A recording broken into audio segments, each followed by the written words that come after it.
Hey guys, everything new under the sun.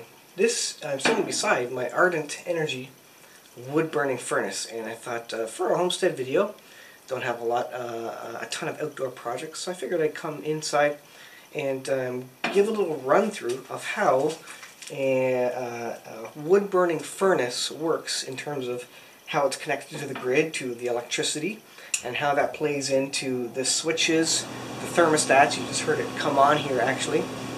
And that's one of the electronic thermostats. And I wanted to show, or at least describe, how it works with power, when the power's on and when the power's off. Because it's got some kind of neat features, that kind of safety features, that auto shut off when the power is out. And it's a really cool design, so let's get into it.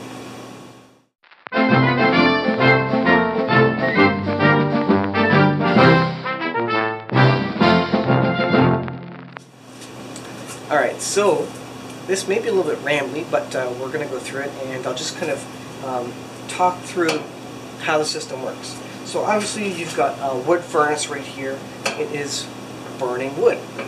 And this is a little bit different than a standalone wood stove because it has a cowling over it, this green surface here, which there's an air cavity in between basically. The actual wood burning box is about that wide, and then you have this green metal, can be any color, but the flashing, and there's basically an air envelope around it, over which the air flows from the fan. So it's sitting beside, this over here is a Care oil furnace, and we don't use that much, but the fan is actually on that side and pushes through it. What you got here is a couple of thermostats, and you can manually turn on or off the fan. If it's not turned on, you can actually pull this out and turn the fan on manually if you want to run it for whatever reason. One example for running it maybe in the summer when you just want some air circulating through the house, but you're not actually trying to heat the house. So that may be one option, or to test it if you want. So the other thing about this is that, so it's got an air intake at the bottom, and oh, it's good to quiet it down. It's got the air intake at the bottom, and I've got a snorkel on it. And that is cold air coming from inside. So basically, if you don't have this on, that means air is going in here for combustion, which it requires. But that means it's creating a vacuum in the house, and that exacerbates any drafts you have in the house. It makes a vacuum in the house, makes the house lower pressure than it is outside, so then you have all these drafts coming in the doors. Now, putting a snorkel on it, which goes to the outside, allows it to grab air from the outside, and it's in a window right now, and then it goes into the furnace, it combusts, and then goes up the chimney. So you've got this outside air coming in and then going back outside. So you're not really, you're not creating a vacuum, and you're not using air inside the house for the combustion process. The other thing is that you get nice cold air from outside, which again supercharges the fire, nice cold, dense air, and you get a cleaner burn in theory as well. So it comes with some efficiencies. Alright, so you've got your big damper here. If I pull this out, that means the big damper at the back of the furnace is open, and then it can fully flow through up the chimney, and that's what you do to get it started, obviously. It's kind of like cracking the door on your wood stove. It gets a lot of airflow going, and once your fire is going, then you usually close this damper off. There's another actuated damper on the front, which is actually a door on the cold air intake, and this is actuated with this little motor. So normally on older wood-burning furnaces, you have a little dial that you can turn to adjust the air intake, and so you tighten it off, close the hole to make the fire run leaner or less hot, and that's what this does basically. There's a little chain here that is on the damper down there, the damper door. And what happens is when you have 120 volts electricity and the thermostat says, I want to warm the house up, what happens is the 120 volts goes to this little motor, and this little slow motor kind of winds up like that slowly and pulls up the chain, and then it pulls up the little damper, opening up the damper. So the cool safety feature about that is that when the power goes out, you don't want this fire to keep going full blast, because the fan would turn off and then this whole thing would overheat. This is not meant to run standalone for very long without a fan blowing through it, because you're going to overheat the components, because this is meant with the air envelope around it to have air flowing through it. So when the power goes out, this turns off, this closes down the damper, and that shuts off the fire, that lets the fire die down. And of course, at the same time, when you have a power outage, the fan's not going. So that's exactly what you want when the fan's not going. You want the fire to die down. So that's a neat little automatic feature. So when the electricity grid's down, and there's a power outage, this thing just automatically turns down by gravity. Effectively, gravity pulls it down. So that's a really cool safety feature they've just built into it. Now you do have the option. There's a little tooth here. I'll bring it up close. There's a little tooth there where you can stick this in. If you want to manually open it, you pull this chain up and basically stick it through the teeth there like that. And that is how, if you can see that, that is how you can manually prop it open if you want to when the power is out and this thing's not turned on. So you can see, this is the little arm, and there's a motor in there, and if I just let it hang, it goes down, and that's just pure gravity pulling it down there. So that's how you can manually open it if you want. Now the other thing about it is, so these thermostats up here control the fan.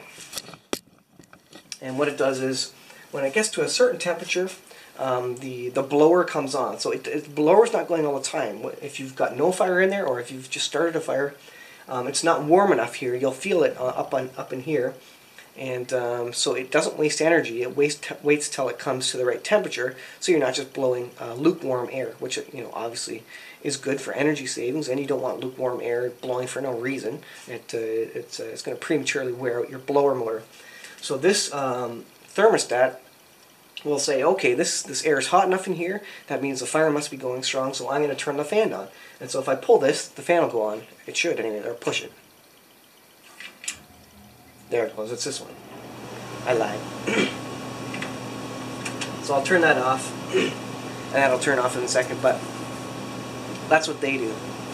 Now the other cool feature about these thermostats is if this gets too hot, if you have left the damper open for some reason, and the fire gets overall too hot, when the grid power's on, etc., then this will actually shut down the damper as well. So it'll overheat and actually close this, even though your thermostat is saying, give me more heat upstairs. If the furnace is overheating itself, it knows enough to shut down so you don't get a runaway fire and maybe a chimney fire or something like that, because for whatever reason it's gotten too hot. So what I did one day was, this was wide open, the thermostat said, give me more heat in the house. And so I had this open, I had the door cracked, and I left it cracked because I was kind of trying to burn out the chimney a little bit, get it hot, but it got to a point where it was too hot, and so this actually shut itself down, thinking, you know what, this is getting too hot, it's getting unsafe, I'm going to shut the fire down because it is getting too hot. And so that's a nice safety feature as well, an over temperature thing. Now, you would expect it probably if you know furnaces, but again, it's just a nice little, they do put a lot of thought into the thermostats, the safety systems, how these things work when there's no electricity. And so they put all that effort into it, and that's pretty cool. So one other thing to note is that, yes, you can run it when there's no electricity if you want. Like I said, like I showed you this little jack here that you can open up the damper manually if you want and get that heated up. You got to watch the temperature though, because it can get dangerous, with very hot temperatures, even making the registers on the floor very, very hot to the touch, and potentially a fire safety issue. But you can do that for limited periods of time, and so it's always best to ensure that you have some convection in your house. So I have a really high register, and if the air is cold from that really high register, there's a big column of air, and it pushes down.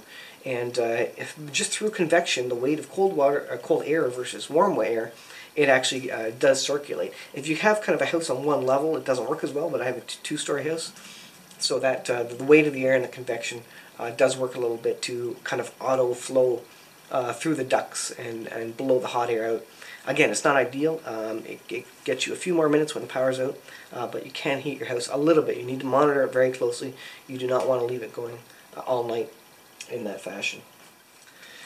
So I hope that helped somewhat. I hope that was informational. I just wanted to quickly kind of explain some of the features, some of the safety features, and how these things work in your house. They're very simple components, thermostat and electric motor, but the way they put them together means that, you know, when the grid power goes out, there's safety features built into it, so it shuts itself down.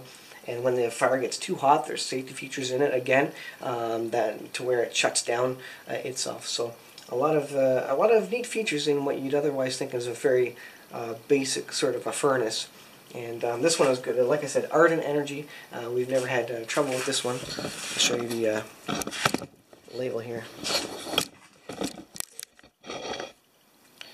So there it is. And I believe this is a maritime company as well in Canada here, out of New Brunswick, I believe it is.